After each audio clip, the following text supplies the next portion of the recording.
Berjumpa lagi dalam video pembelajaran online ya, masih dengan saya Yodi Andreksa tentang talent management development atau talent management strategy ya. Jadi dalam video sebelumnya saya sudah bicara mengenai talent development plan ya. Jadi ketika Anda sudah ketemu posisi kuncinya, sudah ketemu orang-orangnya, yang paling rumit ya ini Mas ya, Mbak-mbak ya. Bagaimana kemudian Anda menyusun talent development plan. Tadi dalam video sebelumnya saya sudah menjelaskan ya berbagai judul mengenai talent development yang layak di susun ya, dimana Anda harus fokus pada follow up ya, implementasi ya, penyusunan program talent untuk potensial talent ya. Jadi ada macam-macam ya, ada special assignment, ada rotasi, ada action based learning, kemudian juga ada studi literatur ataupun juga cross training. Jadi inilah program-program pengembangan yang harus Anda lakukan supaya top talent tadi makin berkembang ke level kelas dunia Mas ya. Bisa melakukan job enrichment atau pengkayaan pekerjaan. Jadi pengembangan talent itu tidak hanya training Mas ya, bisa rotasi atau special assignment Mas ya. Atau juga action based learning ya. Action based learning itu mirip on the job training ya. Bagaimana Anda belajar langsung dari lapangan gitu ya. Nah, saya memberikan contoh nih Mas ya, contoh tabel pengembangan talentsnya ya. Jadi misalnya ini ada kandidatnya yang sudah terpilih ya, yang tadi masuk kategori 9 Mas ya. Ingat Mas ya, yang kategori ini Mas ya. Kategori 9, ini ada 14 orang tadi. Nah, 14 orangnya misalnya adalah sudah ketemu namanya 3 orang ini misalnya ya.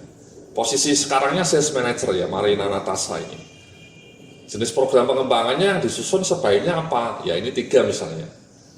Melakukan special assignment, tema special assignment-nya bisa nanti dispesifikan ya. Apakah dia disuruh membuka area sales baru, atau dia terlibat dalam program pengembangan produk baru. Ya. Durasinya 6 bulan, mulai Januari 2016.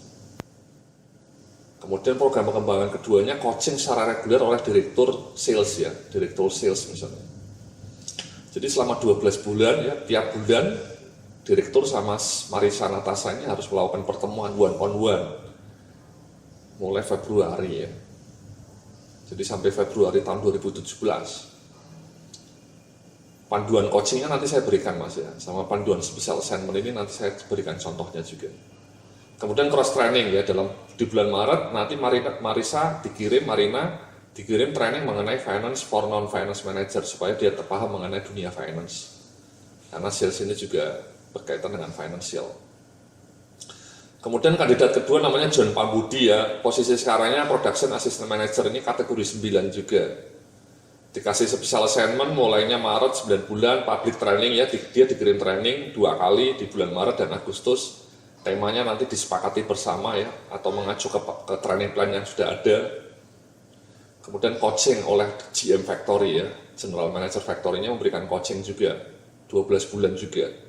Setiap bulan secara reguler John Pambudi ketemu dengan GM Factory untuk melakukan coaching.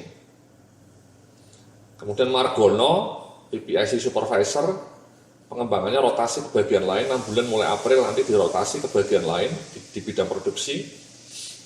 Mungkin dirotasi ke bagian procurement atau ke bidang warehouse atau ke bidang production. Kemudian action based learning ya, 6 bulan mulai Agustus ya. Jadi dia nanti ikut training mengenai action based learning, misalnya mengenai TQM ya, Total Quality Management, atau misalnya mengenai Six Sigma.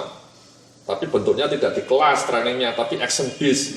Bagaimana si Margono ini disuruh menerapkan mengenai Six Sigma ya, atau Total Quality Management langsung di lapangan, belajar ya, learning by doing selama 6 bulan, diberi tugas untuk belajar mengenai quality management ya.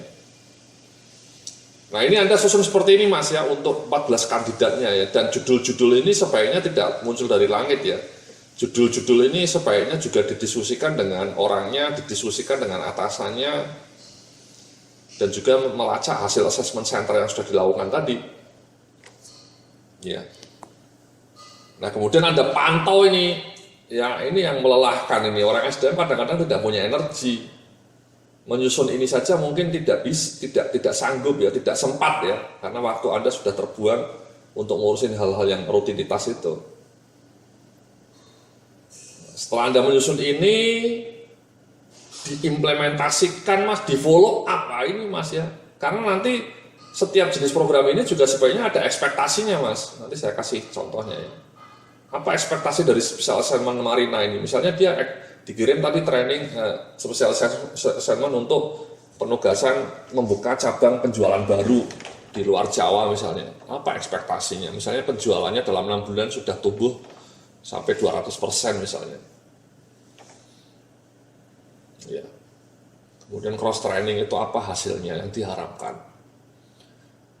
Dan kemudian dipantau Mas semuanya ya. Jadi Anda selama 12 bulan, selama 6 bulan ini mantau satu persatu. John Pambudinya didatangi, Marinanya didatangi, Margononya didatangi setiap bulan Mas, untuk ngecek apakah ini sudah dilakukan, untuk memberikan progres. Itu kan tugas yang melelahkan ya Mas. Tapi itulah ya, kalau mau menjadi HRD manajer kelas dunia yang memang melelahkan Mas.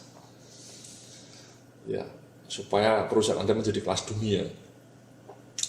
Jadi itu contoh pengembangan talent Mas ya, tabel pengembangan talent. Ya, nanti saya akan di dalam video berikutnya ini nanti saya akan ngasih panduan mengenai bagaimana memberikan special assignment, bagaimana memberikan coaching.